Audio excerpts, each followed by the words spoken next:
Hello everyone, thank you for joining in today.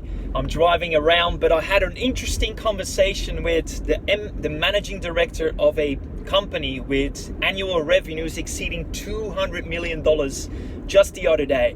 And I thought the question that he asked me was such a good one that it's worth actually going through together here. The question that he asked is saying, "Hey Bram, have you ever heard of the challenger model of selling?" And I said, "Yes, I did." And then the question was, well, what do you think of it? And as I thought about it, using the methodologies and the frameworks that we've developed and that we use in our different sales training courses and the likes, I actually figured out that the challenger model is great. It's great. It's a great model to position yourself as a trusted advisor when and only when you are selling to logical buyers. Logical buyers. And the funny thing is, when you actually start putting numbers to it, as in you start thinking of statistics like what would be the success rate, the strike rate across a general population in a country, for example, like Australia where I live, and this gentleman as well, then it's actually a very low strike rate that the challenger model has. Why? Because we know that in a country like Australia, only 12% are highly analytical people, for example, doctors, GPs, dentists, and the like, which is why selling in healthcare to these type of people, the challenger model can be helpful, but it's not necessarily the best one.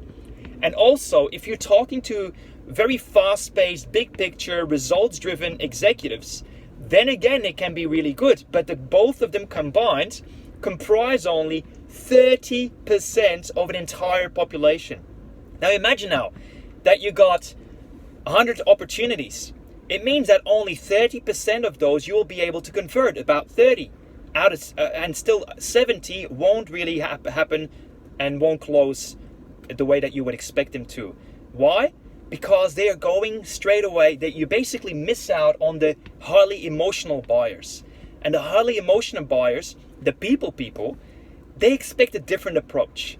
And we like to really break things up, not just in, one way of selling and do it for everyone, the one size fits all approach, which I believe too many sales training courses actually take that road.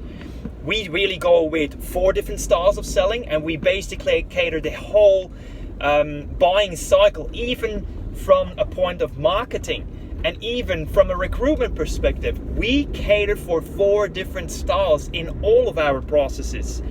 As opposed to just one. And it's all about you being able to read where people are sitting on the equation and then roll out what I call the red carpet treatment that is catered to their style. So when they're logical, you give them a logical approach. But within logic, there's two different styles again.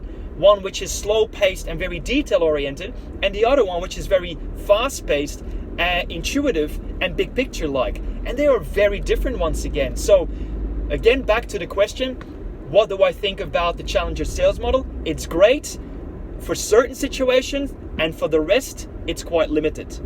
That's why you want to look at something that caters for everything by being agile and flexible, but do it in a way that is proven and successful. And that's what basically we teach in our Business Development Accelerator and Communication Mastery programs. Anyway, thanks for joining in. Look forward to hearing your thoughts about this topic, and please post the comments and questions below this video. I see you again very soon. Bye-bye.